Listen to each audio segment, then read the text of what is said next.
Welcome back to the West Coast Gardener, now garden in BC, because I no longer live in California, but I'm still posting on the California Gardener.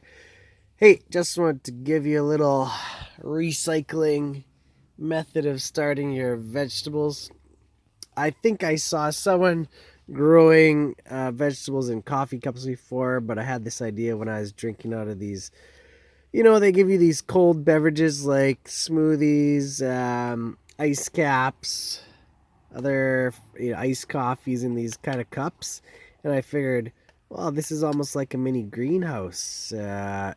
Helps the water recirculate. As you see, it condenses and then floats up and drips off back into the plant.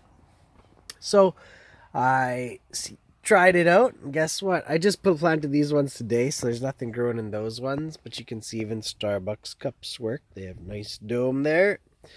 And here's some that I started a week or so ago. Look, there's cucumbers growing in those ones. I think there's tomatoes, a little tomato popping up in that one. But yeah, it works. And it works to plant them outside as well, but I think they are growing bigger and faster if you compare it. I put those in the same time as these ones. Look, these ones are growing bigger, faster than these other that I planted at the same time. They don't actually look as good, these ones that are over here, compared to the ones growing inside my little greenhouses. So check that out. Works pretty good. Just thought I'd give you that idea. Recycle your plastic cups. Don't throw them away.